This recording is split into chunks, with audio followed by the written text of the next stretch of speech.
Donc allons-y. Dieu existe-t-il vraiment? Le Christ dit « Je m'adresse à vous familièrement pour parler de divers problèmes auxquels les gens sont confrontés sur terre. Je reviens vers vous à travers l'esprit de ma porte-parole, parce que ceux qui ont vraiment embrassé la vérité contenue dans mes lettres, qui tentent de gouverner leur vie quotidienne grâce à cette compréhension profonde des secrets de la création, ont grandement allégé leurs anciens fardeaux. Ils ont découvert avec joie que l'humanité n'est pas née pour être victime des circonstances. Ils savent qu'ils ont à leur disposition un moyen réel, fiable, pour surmonter les difficultés ou supporter les revers avec force intérieure et même avec bonheur. Quel est ce moyen? C'est la source de tout être. Non pas le Dieu biblique, Jéhovah, mais la lumière universelle de l'être, expérimentée par les vrais mystiques. Avec le temps, les gens qui aspirent à approfondir leur connaissance de la vérité spirituelle, et non de la religion, découvriront qu'ils ont une aptitude naturelle au mysticisme. Quand cela arrivera, les gens ne demanderont plus « Dieu existe-t-il vraiment ?» Ils sauront, sans aucun doute possible, qu'il existe une cause première, aux sources universelles de l'être, extraordinairement puissante, dont toutes choses tirent leur forme individualisée. Tout ce qui existe, vivant ou inanimé, est maintenu et préservé durant sa vie terrestre et pour l'éternité, au sein de cette magnifique énergie de conscience. Voyez-vous à quel point il est merveilleusement stimulant, délicieusement excitant de découvrir que vous n'êtes pas en réalité une âme opprimée, victime des circonstances, née pour se maintenir dans l'ornière où l'a précipité sa naissance, ou dans l'abîme où elle est tombée par la suite? Voyez-vous à quel point il est passionnant de prendre pleinement, clairement conscience que cette énergie de conscience universelle est en vous depuis toutes ces années? Elle assure secrètement, sereinement, la croissance, la nutrition, la guérison de votre organisme, sa protection contre les germes. Elle assure le renouvellement de vos cellules usées. Elle accroît la puissance de vos muscles et tendons lorsque vous devez faire un effort supplémentaire. Toutes ces merveilleuses activités se déroulent à l'intérieur de votre corps, sans que vous y preniez aucunement part. Voyez-vous que jour et nuit, quelque chose que vous ne connaissez pas subvient à vos besoins? Les scientifiques peuvent expliquer toutes ces activités, mais ils n'ont pas même un début d'explication quant à la formidable impulsion de l'être qui les fait agir. On va faire peut-être une première pause ici.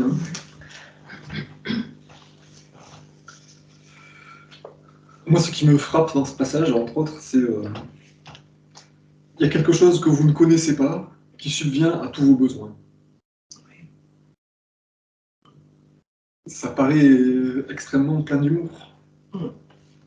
On bénéficie en permanence de quelque chose de formidable et on l'ignore totalement. C'est quand même incroyable. Et c'est assez difficile pour l'humain de concevoir quelque chose qui n'a pas de forme, qui est là en permanence, tout puissant, alors que lui a créé toutes les formes. Oui. Et ça, c'est pas facile à concevoir. C'est difficile, c'est pour ça qu'on a créé des idoles. Bah oui, oui, oui. De tout temps, hein, de toute éternité, l'humain s'est construit des idoles et des formes et des choses comme ça. Mais lui, il nous a donné forme aussi. Et lui, il n'a ni forme, ni... C'est une chose que j'ai mis du temps à réaliser. Ça m'a beaucoup aidé. Hein. Ah oui. Les lettres du Christ m'ont fait comprendre beaucoup de choses. Et je me souviens, si je peux me permettre d'évoquer un rêve d'enfant, je demandais, quand je serai au paradis, je te verrai, Dieu? Je me souviens que j'étais à l'église sur le banc, là, je te verrai. Et il y a une voix qui m'a répondu, mais tu le vois déjà, il est partout. J'étais enfant, j'étais à l'église à genoux. Car tu es l'intelligence aimante universelle qui a si merveilleusement conçu ce monde et le manifeste dans sa forme visible. Oui. Et sa forme visible. Mais Tu me le lui, dis. il n'est Et pas lui, visible. voilà. Oui. Oui. C'est peut-être le no man's land qu'on Et a. puis, dans la prière qu'il nous propose, il nous dit je te prie de me révéler ta véritable réalité. Ça prouve que c'est difficile pour nous. On va chercher, c'est tout le travail terrestre. Parce qu'on s'imagine des fausses réalités. Ah oui. Et pour nous, toute forme qui existe a une forme. Enfin, toute chose qui existe a une forme. C'est un concept vachement... L'autre jour, j'entendais quelqu'un dans une voiture. Ah, bah chez Mont-Saint-Christophe, je suis protégée. Voilà. Bon. Bah oui, tout est en fonction de nos croyances. Croyance. C'est pour ça qu'il utilise, il me semble, plein de formules différentes pour décrire Dieu, Oui. la source de tout être. Moi, j'aime bien ça là aussi, la lumière universelle de l'être, Ça, c'est bon. la cause première. Oui. Parce que justement, c'est dur de s'adresser à quelque chose qu'on ne perçoit pas. Voilà, impalpable, invisible, inconsistant, partout et nulle part. C'est vachement difficile pour l'être humain de concevoir Dans les ça. premières lettres, à un moment, il dit c'est comme le vent. Vous ne voyez pas le vent, Et pourtant, mais vous voyez les effets du vent. les manifestations du vent. C'est pour ça que c'est intéressant de se focaliser, enfin de s'intéresser à la vie biologique, aux phénomènes naturels, pour voir l'intelligence à l'œuvre. Et quand le Christ appelle Jésus C'est va très dans difficile, oui. C'est très difficile pour l'être humain de s'imaginer que, bon, dès le départ, l'humanité, l'homme, forcément a senti qu'il y a quelque chose derrière tout ça. Il y a des influences qui n'arrivent pas à s'expliquer. Comment se font les choses, etc., etc., comment il est créé.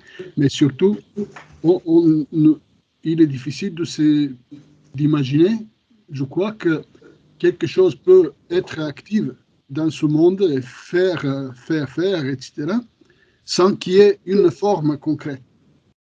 Parce que nous sommes des formes et tout autour de nous, et il y a une forme. Et de là, on a créé Dieu, des dieux différents, etc., mais tous ont une forme.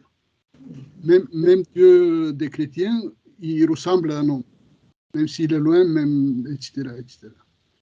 Et c'est là que Christ vient nous expliquer qu'en fait, il n'y a pas de forme. La conscience divine n'a pas de forme en soi. Enfin, c'est un début d'explication, le pourquoi c'est difficile pour moi et pour nous d'imaginer vraiment la conscience universelle, la conscience divine. En tant que quelque chose qui vraiment crée et qui fait fonctionner. Eh oui. Ouais. Et même au-delà de ça, il n'y a pas de forme, mais en plus, c'est le silence et l'immobilité du vide. Oui. Donc il n'y a même pas de son, même pas de couleur, il n'y a rien. C'est ça qui est dur. Oui, c'est difficile. De se connecter à l'immobilité du vide et au silence. Pourtant, quand Jésus va dans le désert, là, et qu'il est confronté tout d'un coup à cette puissance divine, il ne voit pas un personnage, il voit des particules élémentaires, là, des particules qui tourbillonnent, et il y a un mouvement. C'est quand il voit la matière. Ouais. Voilà. Il voit la matière, il ne voit pas Dieu là. Par contre, c'est vrai que Dieu, c'est de la lumière, par contre. On peut se connecter à ça, c'est de la lumière. La lumière la plus énorme possible. C'est pour ça aussi qu'il y a beaucoup de peuples qui vénéraient le soleil des anciennes civilisations, parce qu'ils prenaient le soleil pour une représentation de Dieu aussi. Dieu, oui. Ah ouais, de tout temps, hein, le soleil a été là. La source de lumière continue, qui s'éteint jamais, qui ne varie jamais. Moi, j'aime beaucoup, pardon, j'aime beaucoup ce paragraphe-là, enfin, cette phrase que vous avez déjà lue d'ailleurs. Elle assure le renouvellement de nos cellules usées, accroît la puissance de vos muscles et tendons. En fait, elle apporte croissance, nutrition, guérison. Et en fait, elle nous maintient dans la vie, mais avec toutes ces merveilleuses activités se déroulent à l'intérieur de votre corps sans que vous y preniez aucunement part. Moi, je trouve que c'est vraiment une invitation à la méditation qui devrait en fait être complètement où justement il n'y a pas d'effort à faire, il y a juste à être. Voilà, et ça, c'est pour moi, ça me parle bien parce que je suis toujours dans la volonté, dans le désir de faire, bien faire, bien sûr. Et puis c'est la volonté humaine, hein, voilà. Et là, je trouve que c'est la preuve vivante qu'il est là, c'est la preuve. Alors, c'est physique quand même, voilà. Et oui, il n'y a pas de... Il n'existe rien sans que Dieu travaille à le faire exister. Moi, c'est ce qui me pousse beaucoup à m'intéresser à la biologie, à la biochimie. C'est pour voir le miracle du fonctionnement cellulaire, par exemple. Quand on voit tous les mécanismes dans une cellule où les scientifiques nous disent que c'est que des molécules soi-disant inertes, mais c'est juste impossible de croire que les molécules mécaniques font tout ce travail très précis, organisé, en permanence, avec des millions de réactions chimiques à chaque seconde pour qu'on puisse ne serait-ce que bouger un bras. Quand on voit tout le bazar qui se passe juste quand on bouge un bras, on ne peut pas croire que c'est du mécanique. Et les scientifiques expliquent très bien toute la manière dont ça fonctionne, mais ils ne sont pas capables d'expliquer comment c'est venu. Mais le livre très épais là, que je lis à dose homéopathique démontre qu'il y en a quand même beaucoup qui sont à un point où il y a un mystère de départ. Oui. Dieu, l'épreuve, la science. Il y en a qui sont de plus en plus en train de se poser la question. Oui. Ça s'ouvre. C'est rassurant. Ouais. Ça s'ouvre. Parce qu'ils n'arrivent pas à tout démontrer. Non. Et puis c'est surtout, comme il dit, ils peuvent expliquer les activités. C'est-à-dire, cette molécule réagit avec celle-là, mais ils ne peuvent pas expliquer d'où ça vient, en fait. Mais le départ de la vie. L'impulsion qu'il y a derrière, qu'est-ce qui fait que... Et puis, Pardon. Non, mais je veux dire, comme par exemple la division cellulaire, qu'est-ce qui fait qu'à un moment donné, les molécules d'ADN se déroulent, se décompactent, et puis décident que les brins vont se séparer, que si tout ça c'est que de la matière, comment ça décide? Comment ça dirige? C'est une impulsion de vie qui nous échappe complètement, quoi. Et je vous ai dit, mais je le répète, ils ont fait une sorte de monumentale addition avec une virgule et je ne sais plus combien, 182 zéros derrière la virgule. On bouge une décimale, la vie n'est plus possible. Et là, ils ont commencé à se dire, mais alors... Comment c'est possible? Voilà. Quel est ce mathématicien super génial qui a réussi à... On ne peut être que se sentir tout petit à côté de ça. Tout petit. Et en même temps, quelle merveille. C'est vrai que ce que soulignait Elisabeth, là, toutes ces merveilleuses activités se déroulent à l'intérieur de votre corps sans que vous y preniez aucunement part. Ouais. Non seulement on n'y prend pas part, mais en plus on les entrave avec nos pensées négatives. Quoi. Oui. Moi, c'est ça que des fois qui me désole chez moi. De dire, voilà, la tristesse, la colère, ça va défaire l'œuvre du Père, quoi. Lui, il travaille avec plein d'amour, de constance, en permanence. Là, on régénère les cellules, là, on fait tout fonctionner. Et puis, si je suis triste ou en colère, poum, je vais empêcher le fonctionnement. Alors que j'en suis même pas conscient ni reconnaissant en permanence. C'est cette générosité, cette insistance généreuse qui fait que, même si je traverse pas dans les clous, ça marche. C'est extraordinaire. Cela nous renvoie vers nos responsabilités, c'est-à-dire dans ce cas où quelque chose m'arrive, La question, c'est que qu'est-ce que j'ai fait pour empêcher le bon fonctionnement de tout, en moi et autour de moi, peu importe. Donc, ça nous oblige un peu à nous maintenir dans des vibrations plus hautes et de progresser. Parce que tout ce qui nous arrive, tout ce qu'on fait, génial ou pas tellement, ça vient de ce qui est divin. Et on lui permet ou permet pas de s'exprimer pleinement à travers nous. Non, on en prend conscience qu'on est responsable de ce qui ne va pas. Mais souvent, autrefois, c'était c'est la faute à Voltaire, c'est la faute à Rousseau. Hein. C'était pas de notre faute, ce qui nous arrivait. Et c'est vrai que c'est très difficile de sortir de cette croyance-là. Vous n'êtes pas une âme opprimée, vous n'êtes pas victime des circonstances. Vous n'êtes pas obligé de vous maintenir dans l'ornière de votre naissance ou des circonstances futures. Comme dit Dragomir, laissez faire Dieu et ayez vos pensées centrées sur l'abondance, la croissance. Et ça s'avère très difficile, par contre. C'est drôle. Ouais. C'est plus facile de dire, de faire une prière et de demander le bon Dieu et de voir s'il accepte ou pas, que de prendre ses responsabilités et de changer sa conscience, etc., son manière d'agir et de vivre. Par contre, quand je suis docile et que je bénéficie de cette bonté, de tout cela, je me dis, mais quel dommage d'être passé à côté de tout ça, alors que c'est là en moi. Ça fait je ne sais pas combien de milliers d'incarnations hein, où on vit comme ça, quoi.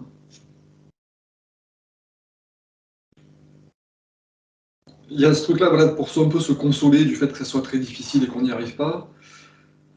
Se dire, bah, ça fait quand même voilà, plein de fois, des milliers de fois peut-être, hein, qu'on s'incarne avec ses fausses croyances, ses idoles, la croyance en la guerre, hein, qu'il faut se défendre, tous ces faux trucs qui nous ont habitués à nous croire victimes. Après nous dire, il faut que de moi-même, avec ma force physique, je me défende. Puis ensuite, comme disait Dragomir, oh ben je demande à Dieu et je laisse faire, je ne suis pas responsable. Non, c'est pas Dieu qui va faire à ta place. Ouais. C'est toi-même qui vas demander de l'aide à Dieu pour faire toi-même des bonnes pensées. Donc il y a des couches et des couches et des couches de fausses croyances et de mauvaises Puis on est habitudes. dans un bain de ça.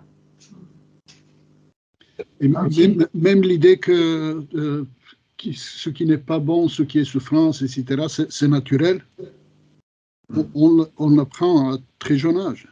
Ouais. Il est naturel de souffrir. Parce que ceci, parce que cela, non, il n'est pas naturel. C'est contre nature. C'est clair.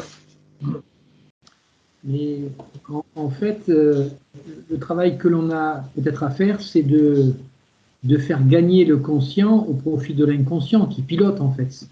Et c'est cette inconscience qui rend ce travail difficile. Parce qu'il faut percer la conscience. Et tant que l'inconscient est maître, car c'est ce que disent les scientifiques, je crois, c'est que c'est l'inconscient qui pilote notre être. Et oui. Et en fait, faire reculer le désert, c'est faire avancer la conscience. Et ça, c'est une réelle difficulté. Hein. Seul, on ne peut pas y arriver, du reste.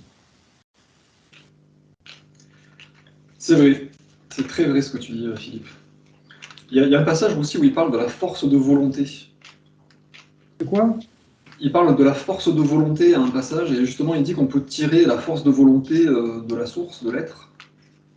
Et donc en définitive, la force de volonté est infinie si on n'y passe suffisamment de temps. Parce que c'est cette force de volonté qui est la conscience dont tu parles peut-être. De vouloir refuser d'être piloté par son inconscient. Et ses habitudes et les impulsions en commune. De dire non, je ne vais pas céder à la peur, je ne vais pas céder au conflit. Je veux croire dans la bonté de la vie, l'omniprésence divine qui apporte toutes les bonnes choses. Donc je veux absolument surmonter mon inertie passive, d'être pris dans le mouvement habituel de la vie est dure et on se bat, quoi. Oui, ce mot volonté m'a beaucoup, je me suis beaucoup empêtrée dedans, parce que faire la nuance entre la volonté qui est mienne, terrestre, et cette volonté divine, et c'est compliqué, parce que je m'empêtre. Voilà, faire la différence, je la comprends intellectuellement, mais voilà, c'est parce que le même mot est utilisé. Voilà. Alors que c'est à la fois laisser faire, enfin, se laisser pénétrer, et en même temps, c'est aussi faire l'effort de, voilà, mais c'est pas un effort, c'est cette volonté-là qu'il faut voilà, il faut accéder à ce changement d'état d'esprit. Oui, il y a un double travail. Il faut gommer le vieux fonctionnement pour avoir la docilité et se laisser faire dans le nouveau. C'est pas nouveau, ce qui a toujours existé, mais auquel je vais trop peu puiser. Alors, c'est peut-être là où tu appliques la volonté. La volonté appliquée vers l'extérieur. C'est-à-dire, je vais convaincre les gens, je vais me défendre, je vais faire des trucs à l'extérieur. On va dire que c'est peut-être la volonté humaine.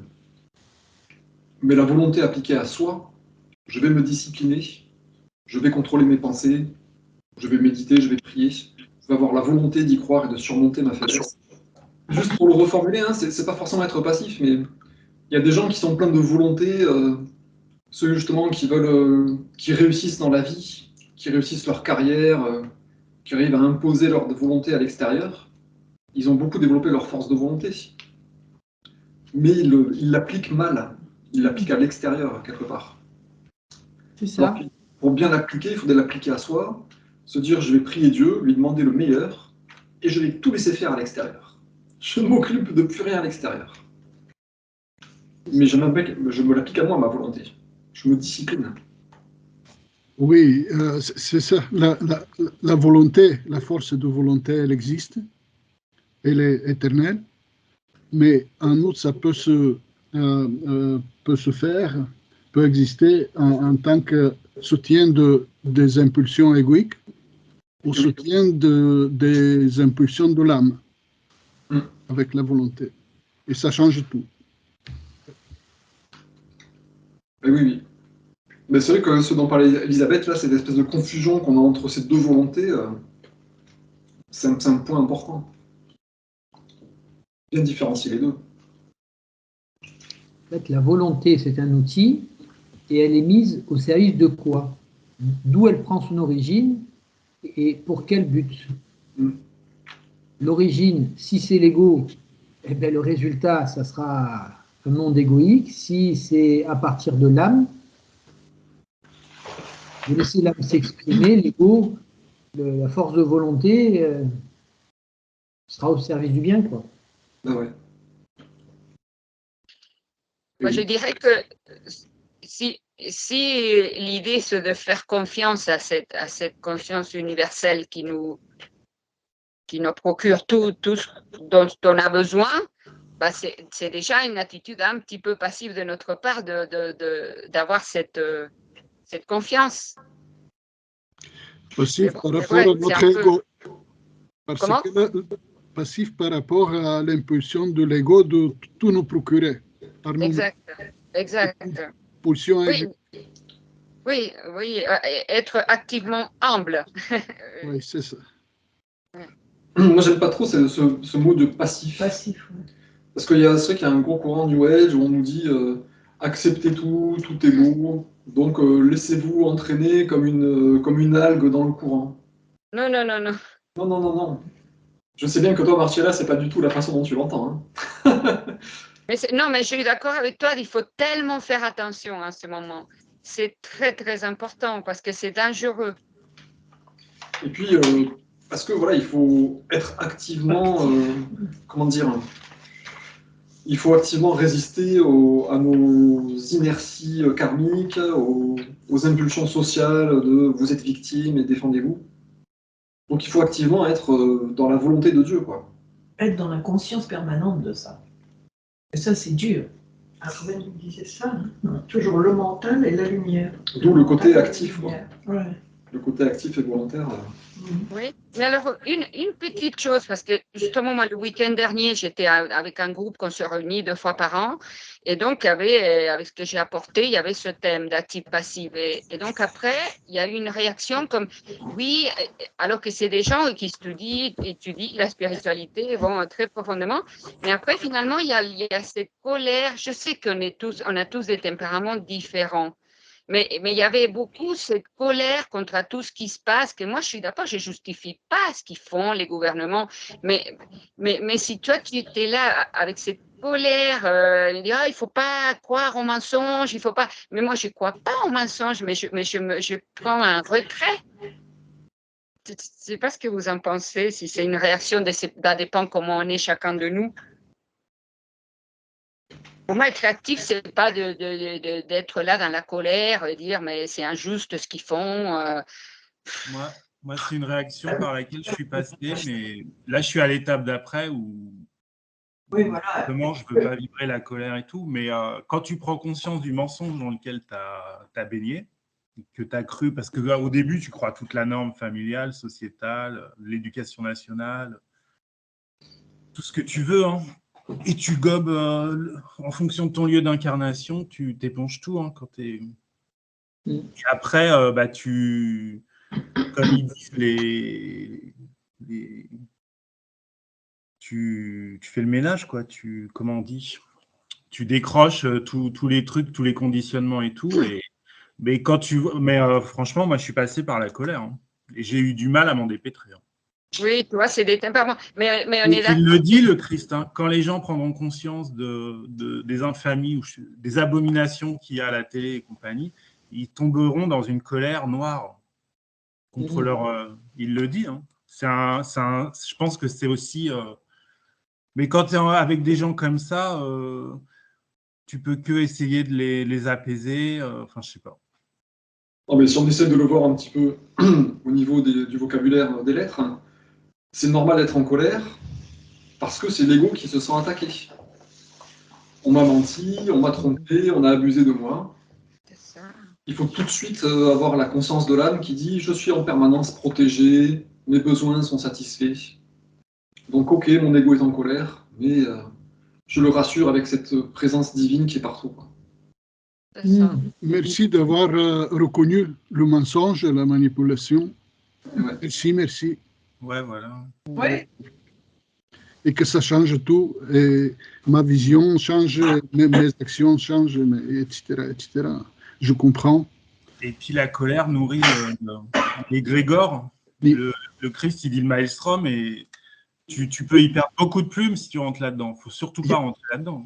Il n'y a pas besoin d'avoir la colère contre ceux qui ont provoqué, ce qui est provoqué, ou ceux qui sont là-dedans, ceux qui baignent là. Par contre, on les comprend et on peut être même un peu triste pour eux. Ben voilà. Parce que la route est longue. L'important, c'est de ne pas y participer. Voilà. Parce que l'étape d'après, si tu regardes dans ta conscience, tu te rends compte aussi que tu n'as pas toujours été au top. Donc déjà, toi, tu as eu des remords. Tu sais comment c'est dur d'avoir des remords. Et après, tu as de la compassion pour eux, vu que tu sais qu'il y a une loi de semence-récolte. Et tu te dis, oh là là, les pauvres. Oui, c'est ça. Ils vont en baver, quoi. C'est sûr. Ouais, mais bon, Tout comme nous. Ouais. Ok. Bon, si vous voulez, on continue un peu cet article, hein. Donc, je vous lis le dernier paragraphe qu'on a lu, là. Voyez que jour et nuit, quelque chose que vous ne connaissez pas subvient à vos besoins. Les scientifiques peuvent expliquer toutes ces activités, mais ils n'ont pas même un début d'explication quant à la formidable impulsion de l'être qui les fait agir. Je peux vous le dire, car j'ai reçu l'illumination complète sur Terre, et j'ai ascensionné à travers les différents niveaux de lumière, jusqu'à arriver aux portes même de l'équilibre éternel, dans lequel notre cause première commune, la source de tout être, réside dans un vide d'immobilité et de silence. Je connais la vraie nature de notre cause première parce que j'en suis moi-même une individualisation presque parfaite. Alors là, pourquoi presque? Dis-tu. Pourquoi presque parfaite? Oui, presque, c'est le mot presque qui me gêne. Ben parce qu'on ne peut pas fusionner avec la conscience universelle, sinon on perd notre individualité. Il dit bien, dans la lettre 5, je crois, si vous deviez toucher cette conscience universelle, vous seriez immédiatement fondu dans l'équilibre des impulsions primaires. Donc on peut se rapprocher de façon asymptotique, toujours plus proche de la conscience divine, mais on ne peut pas être parfaitement fusionné à la conscience divine, enfin la conscience universelle. C'est pour ça qu'il dit aussi qu'il a le pouvoir de la conscience universelle à un degré presque parfait, parce qu'il se trouve quasiment le plus proche possible de la conscience universelle. Donc c'est presque parfait. Vous et moi, qui suis le Christ ascensionné appelé Jésus au temps où je vivais sur terre, nous sommes tous deux issus de la même source. J'avais coutume de l'appeler Père, parce qu'après l'illumination, je vis qu'elle était le véritable père-mère de toute la création. Les parents humains ne sont que les véhicules de la création à travers lesquels œuvre la source de l'être. Ayez confiance en moi, car je sais au-delà de tout doute, et je vous le dis sincèrement, alors que vos parents humains peuvent vous décevoir, si vous suivez ma voie, la voie christique, vous découvrirez que le Père est une source inépuisable de soutien, de guérison, de guidance, de solutions inattendues, d'inspiration et de joie. Où que vous soyez sur Terre, quelles que soient vos difficultés, votre disgrâce ou le manque d'argent qui vous taraude, au fond de vous-même, autour de vous et au-dessus de vous, se trouvent les ressources spirituelles auxquelles vous pouvez faire appel de tout votre cœur et de tout votre esprit. La réponse viendra assurément si vous ne doutez pas. Beaucoup de gens réfuteront cette déclaration et s'en moqueront, mais il est également vrai qu'ils vivent dans le scepticisme. Ceux qui choisissent de suivre minute après minute ma voie, la voie christique, accepteront mes paroles, car ils auront appris à méditer comme il convient. Calmer son esprit, expérimenter alors un peu de l'immobilité, du silence du vide, de l'équilibre universel, la source même de la création, et puiser ainsi à la source de toute créativité et perfection. Ne laissez quiconque condamner ou critiquer ses paroles, tant qu'il n'a pas, lui aussi, réussi à calmer son esprit bruyant et à entrer dans le silence.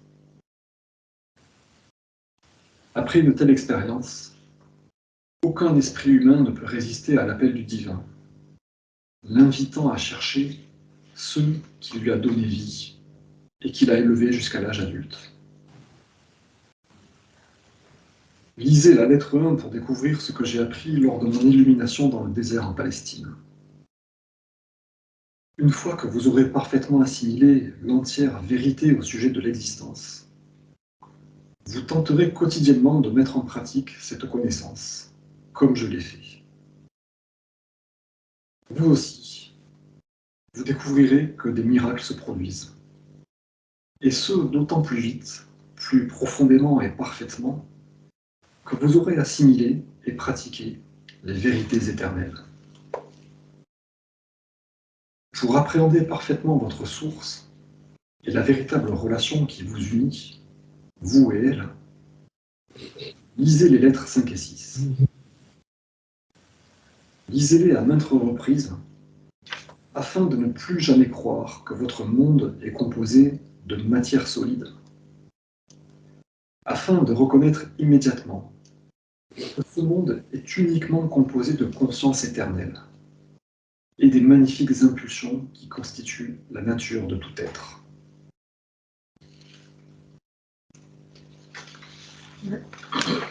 Donc là, on a un petit peu la réponse à comment faire pour contacter Dieu alors qu'il n'a pas de forme, qu'il n'a pas de représentation. Il faut installer dans notre conscience une certaine compréhension pour pouvoir toucher Dieu. Ouais, c'est ça, modifier son état de conscience, en fait. Ouais. Amener des nouvelles connaissances. Et oui. Et puis, comme il dit dans les paragraphes, là, entrer dans le silence, calmer son esprit, expérimenter le silence du vide. Alors, je vous le dis, pour moi, hein, mon ego humain se dit, mais justement, ça sert à rien de ne rien faire avec son esprit. Mais en fait, c'est justement là que c'est utile. Arrêter de faire avec son esprit. Se mettre dans le silence et l'immobilité. Ça paraît un peu contradictoire avec l'idée de progrès et d'avancement. Mais c'est justement là qu'on avance, quand on arrête de penser, de réfléchir, et quand on s'installe dans un état de conscience de cette chose-là. Tout ce qui existe est que de la conscience. Tout est une impulsion d'intelligence et d'amour. Et en faisant le silence, on permet à ces impulsions d'être actives dans le monde. Mais justement, excuse-moi, mais j'ai du mal, moi, parce que en fait, je me dis, mais effectivement, faire ce vide, d'accord, faire ce vide, mais il faut aussi laisser venir la conscience divine, donc on voit, on visualise, sinon, j'arrive pas à faire ce vide. Il faut qu'il soit rempli par la conscience divine, cette lumière qui, voilà, je sais pas, ça paraît peut-être très juvénile, mais c'est dur ce vide, cet équilibre. Mais c'est un leurre parce que les scientifiques nous apprennent que rien n'est vide. Ça nous apparaît comme ça avec nos yeux de terriens, mais dans le vide, il y a quelque chose, il y a du plein. C'est pas évident à accepter cette... Donc, en gros, le vide de la conscience, c'est que tant que tu parles, tu ne peux pas écouter. Donc il faut faire le vide dans la conscience pour que mécaniquement, la conscience divine s'infuse elle-même dans notre conscience. Donc là, il y a un gros côté de passif. Tout le blabla qu'on fait là, tout ce qu'on dit, tout ce qu'on lit, tout ce qu'on comprend, ça permet de mettre notre conscience dans un état réceptif. Et correctement réceptif. Une fois qu'on est dans cet état correctement réceptif, la conscience universelle peut doucement s'infuser en nous. Mais c'est elle qui va le faire. Elle va le faire parce que nous, on va arrêter de la combattre avec nos propres idées, nos propres pensées, notre propre blabla. Tu vois, je sais qu'en te demandant de me parler, je projette un faisceau de lumière de conscience dans ta conscience divine. C'est-à-dire, je m'adresse à Dieu, je lui demande de me parler. Donc j'établis une connexion entre ma conscience et sa conscience. Et ensuite, quand j'écouterai, tu pénétreras ma conscience humaine et tu te rapprocheras de mon esprit et de mon cœur. Donc à ce moment-là, moi j'ai demandé, j'ai tiré un faisceau de lumière de conscience, j'établis le contact, et ensuite j'arrête et j'écoute. Et c'est la conscience humaine, la conscience divine elle-même, qui va me pénétrer, se rapprocher de moi. Et moi je vais être passif. Mais tu fais ça, mais tu as la visualisation des choses. Pour commencer. Donc, ça veut dire qu'on n'est pas vide. Parce qu'on a cette visualisation de cette image-là. Je sais pas, c'est comme si tu disais, ben, pour changer mon bébé, il faut qu'il arrête de gigoter, sinon je ne peux pas lui enlever sa couche. Donc le bébé, bon, ben, il accepte de se mettre sur le dos, il accepte ceci, cela, mais à un moment, il faut qu'il arrête de bouger. Donc moi, voilà, je me pose l'intention, je veux contacter Dieu, je veux que Dieu pénètre ma conscience. Une fois que j'ai posé cette intention, c'est pour moi, pour que j'arrête de m'agiter. il faut ensuite que j'arrête de m'agiter. Si je suis en permanence de me dire « pénètre-moi, rentre en moi, illumine-moi, illumine-moi, illumine-moi » en permanence, je bloque Ah, tout. d'accord.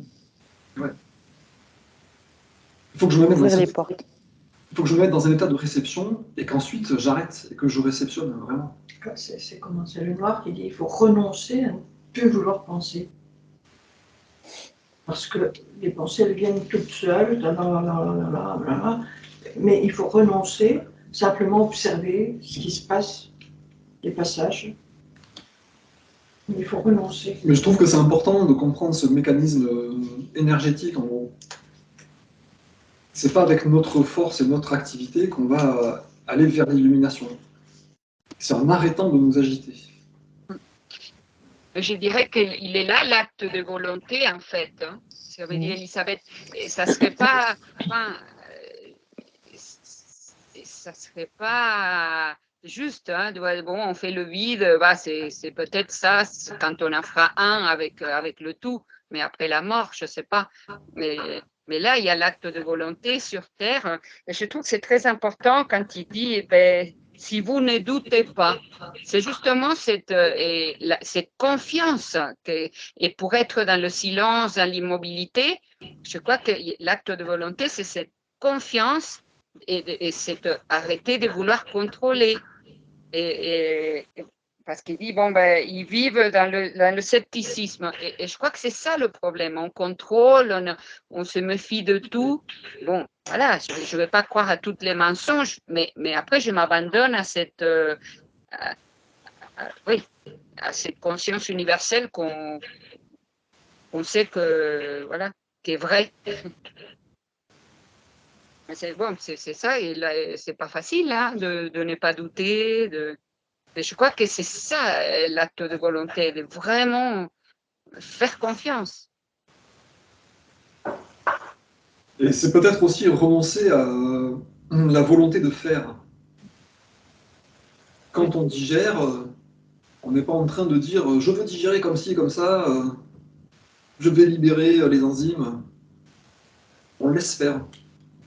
Ça se fait sans qu'on en ait conscience. La progression de la conscience, j'ai l'impression, c'est pareil.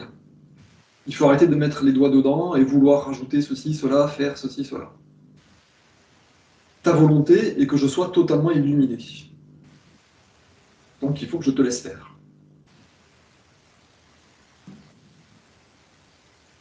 C'est pas moi qui vais m'illuminer par moi-même en fait. C'est ça qui rend fou en fait. Il faut faire quelque chose, mais c'est pas moi qui vais le faire en fait. Tu vois ?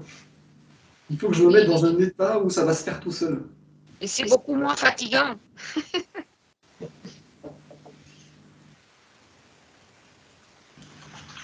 Mais tu vois, on est pris dans un monde où on nous parle de pèlerinage, de voilà, faire vipassana, faire ceci, cela. Donc on se dit, il faut que je fasse. Voilà. Il faut que, je sais pas quoi. En fait, non, il ne faut plus, il faut juste arrêter de faire.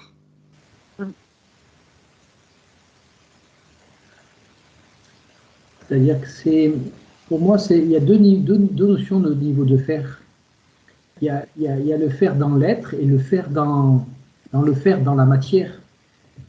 Le mouvement intérieur, si tu veux, c'est à nous à l'impulser et à le demander. Et c'est comme le yin, le yang, l'un alimente l'autre. Mais c'est essentiellement, je pense, un abandon et un accueil. Par contre, tous les matins, il faut se lever, il faut aller bosser, il faut préparer le déjeuner, voilà. On ne peut pas se séparer de cette dimension. Mais cette dimension du faire, de l'incarnation, il faut qu'elle soit, il le dit minute après minute, reliée à cette guidance. Parce qu'on ne peut pas s'empêcher de ne pas faire. On est des êtres incarnés. On est venu sur Terre, on doit cultiver pour pouvoir se nourrir. Enfin, on doit entretenir ce qui nous a été donné et le valoriser. Donc on ne peut pas se séparer du faire. Mais je crois que le faire, il faut le faire, il faut qu'il prenne son origine dans cet état de conscience que l'on n'est pas seul et que c'est pas notre volonté qui va aboutir au résultat, mais c'est notre intention plus celle de Dieu qui vont faire qu'ensemble, ça va peut-être... voilà. Oui, en fait, il faut faire à partir du non-faire. Dans la Bhagavad Gita, il parle de verser l'inspire dans l'expire et l'agir dans le non-agir. C'est ça, oui, c'est un peu compliqué, oui, mais tu as raison, je pense qu'il y a un peu de ça. Intérieurement, il ne faut pas agir. C'est ça. Intérieurement, il faut être en réception pour pouvoir agir à l'extérieur, en gros. Cultiver la terre et manger. En fait, moi, je le comprends dans mon cheminement, c'est que, en fait, il faut que je me détache de cette volonté de vouloir tel résultat, je dirais ce désir magnétique, et d'exprimer un besoin sous forme d'intention et l'associer avec celle de la conscience divine. C'est-à-dire que il n'y a plus de magnétisme, enfin, je vois ça comme ça, je ne dis pas que j'ai raison, mais il y a moins de magnétisme et il y a plus d'intention. Et après, cette intention, je la laisse vivre avec la conscience divine. Voilà. J'en suis plus le maître, j'en suis plus ni à l'origine, ni à la fin, je suis le vecteur. Complètement, je suis bien d'accord. Je suis plus à l'origine du truc. C'est ça. Je suis plus le maître. C'est ça. Et en fait, dans la Genèse, dans l'Évangile, quand Ève, le principe féminin, succombe à la parole du diable, qui est pour moi l'ego,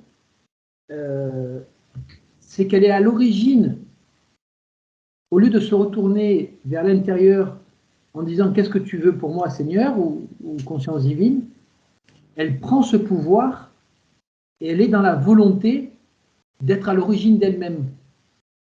Alors qu'on n'est pas la source. On n'est que... C'est comme, si tu veux, pour prendre une image, c'est comme si quand tu mets une bûche dans un feu, la bûche, elle ne prendra jamais feu toute seule, elle ne fera jamais la chaleur toute seule. Elle ne peut produire de la chaleur que si elle est en contact avec le feu. Mais le malheur dans notre histoire, de ce que j'ai compris de la jeunesse, c'est qu'on veut être à l'origine de nous-mêmes, par peur, par peur de tout. À la fin de la lettre 1 aussi, hein, quand il parle de la fin de son illumination dans le désert, et qui dit, tiens, je pourrais transformer ces pierres en pain. Il se rend compte, ah ben non, là c'est ma volonté propre. Ouah, je pourrais sauter par-dessus le précipice. Ah ben non, c'est ma volonté propre. Donc il demande à Dieu, satisfais ma faim de la meilleure façon. Donne-moi la force de rejoindre mon village de la meilleure façon. C'est ça la passivité intérieure, quoi. Enfin, je demande à Dieu qu'il fasse les bonnes choses. Et une fois qu'il m'a indiqué le chemin, bah, je le fais, moi, par contre, extérieurement. C'est ça. Moi, je me dis très souvent, sois docile. J'aime bien cette expression. Sois docile. Ouais. En fait, on pourrait synthétiser en disant peut-être qu'il faut remettre notre souveraineté ou notre guidance de la conscience à sa source. Voilà. Complètement. Et c'est facile, parce qu'on a tous la source en nous. Sauf qu'on n'en a pas conscience. Et qu'on est tellement habitué à faire à notre guise, qu'on ne sait même plus faire autrement. Et puis moi j'ai la chance d'être à la retraite, mais je reconnais que quand on travaille, qu'on est dans un bureau et qu'on est au paroxysme de quelque chose qui nous agace, moi, dès que je ne suis pas bien, je me mets en méditation pas très longtemps. Ah, ça me calme, ça m'apaise, mais comment faire pour ceux qui sont derrière un ordinateur? Et personnellement, ça marche.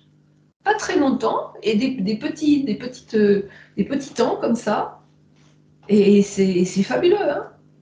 Ouais, c'est un entraînement en fait. Hein. Ouais, mais il faut On n'a pas besoin de ne plus avoir à faire, d'être tout seul à la maison à rien faire. Mais c'est un entraînement, je pense. Enfin, moi, c'est tout mon travail. Hein. Après, on peut vivre en méditation dans tout ce qu'on fait. Mais c'est un travail, un exercice. Je reconnais que dans le mouvement de la vie, quand on est, par exemple, encore dans le marché, dans le monde du travail, c'est extrêmement difficile. Mais j'imagine, quand tous les éléments sont réunis, ça marche du feu de Dieu, c'est qu'à de le dire. Mais pour tout ce qu'on vient de dire, Philippe, et c'est tellement important, cette attitude, bon, je répète, passive, un peu de recul, d'accueil, d'écoute, à tout moment, devant un ordi, quand je rencontre quelqu'un, c'est paf, on est tout de suite en train de faire, de dire, de juger, et de dire, chut, voilà, c'est comme il propose le livre, hein, silence.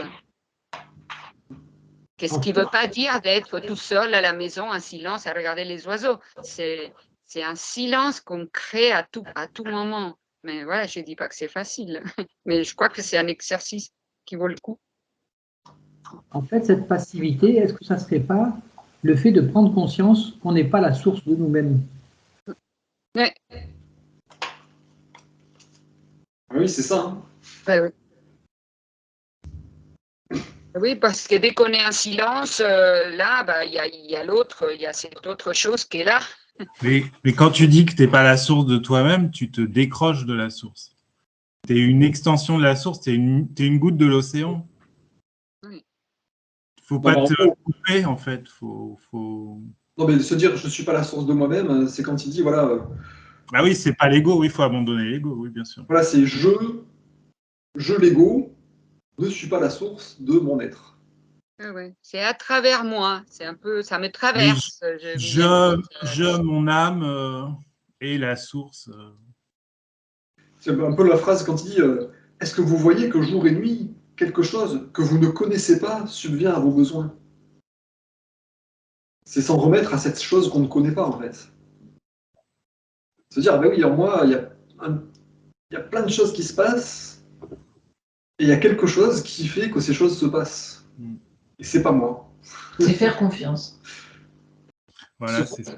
Bah, c'est ce que Philippe disait tout à l'heure. Moi, je me suis déjà observé à commencer à prendre les fruits.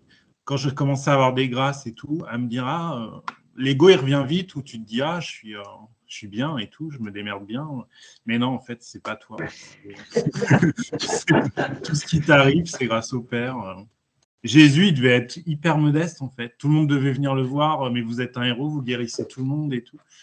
Et nous, on prendrait le melon, lui, non, il en avait rien à foutre. Il se barrait dans le désert. Il disait bien, hein, de moi-même, je ne peux rien. Ouais. Oui, voilà ce que je recherche. Modestie, hein. L'humilité, c'est un état de la conscience, en fait. Voilà, c'est-à-dire que cette conscience divine, elle doit être d'une modestie totale, en fait, alors qu'elle est surpuissante, mais elle est en fait tout court, quoi. Donc, Puis modestie, mais aussi perception. Hein. Quand il dit bien, toutes ces merveilleuses activités se déroulent à l'intérieur de votre corps sans que vous y preniez aucunement part. Ouais, c'est... Donc c'est juste constater, effectivement, de moi-même, je ne peux rien faire. Quoi. Effectivement, les bonnes idées, les bonnes actions, les trucs positifs, c'est inspiré par Dieu. Moi, je suis juste un exécutant. Et moi-même, je ne pourrais pas trouver quoi faire de bien. Quoi. Je ne pourrais pas digérer mes aliments. Je ne pourrais pas trouver la force physique. Je ne peux pas faire fonctionner mon cerveau tout seul. Donc, de moi-même, je suis juste un spectateur. Quoi. Ça m'a fait penser à la conférence que tu nous as envoyée, Marc, parce que scientifiquement, tu vois, on commence à voir des choses incroyables avec l'embryon. Et donc, on voit que c'est par ce mouvement qu'après le bras se forme, l'œil, machin. Mais alors, le mouvement, il vient d'où? C'est ça, non? Et c'est comme si on allait, bon, allez, on va en arrière, mais c'est sans fin. Parce qu'on n'arrive pas à expliquer qu'est-ce qui provoque ce mouvement qui après va faire qu'on a l'œil, le bras, les doigts, non? Bah, je ne sais pas, moi je le vois comme ça, mais C'est pour ça que d'aller voir les mécanismes du vivant, ça permet de se rendre compte qu'il y a quelque chose qui agit. Il y a quelque chose qui dirige les molécules, oui, c'est ça. qui les ordonne d'une certaine façon et pas d'une autre. Et comme disait Annie, c'est hyper précis, c'est hyper ordonné d'une certaine façon, avec des paramètres très très réglés. Et donc il y a quelque chose qui s'occupe de ça. Oui, l'étincelle, voilà, c'est ça. L'étincelle, ça ne serait pas l'information de conscience, cette énergie qui lorsqu'elle elle est connectée à cette loi universelle, elle se met en mouvement. L'étincelle, il faut inverser le truc. Je vous relis cette phrase-là dans le 1, 2, 3, 4, 5e paragraphe.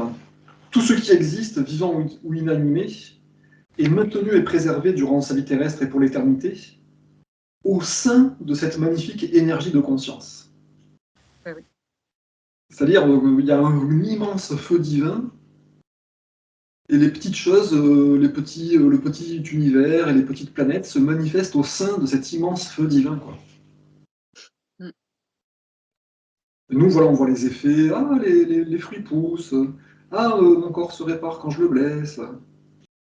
Mais c'est cette immense conscience infinie, c'est elle qui fait bouger toutes ces choses, quoi. Le mystère. Et oui. En fait, Einstein l'a dit, hein, en fin de vie.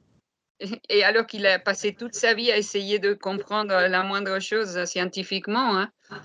Et en fin de vie, il a dit, il n'y a rien de plus merveilleux que l'on peut vivre, le mystère. Bon, pour l'appeler, si on veut l'appeler comme ça, mais c'est cette chose à laquelle nous, on s'abandonne d'une certaine façon. Et oui. Et en fait, il me vient cette phrase, c'est la vérité qui vous libérera. J'ai l'impression que lorsque cette information de la conscience divine arrive au niveau de notre âme, ça match, ça colle et ça se met en mouvement à ce moment-là. Ça me fait penser aussi à la phrase où il disait venez à moi parce que mon joug est léger, mon joug est aisé et mon fardeau léger.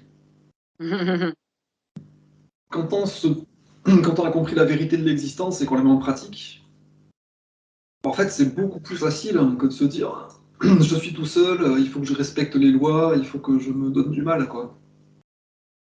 On se dit, il y a cet immense feu divin partout, qui génère tout, je peux totalement lui faire confiance et je le laisse faire, quoi.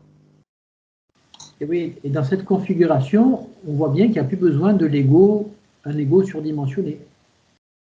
Eh oui.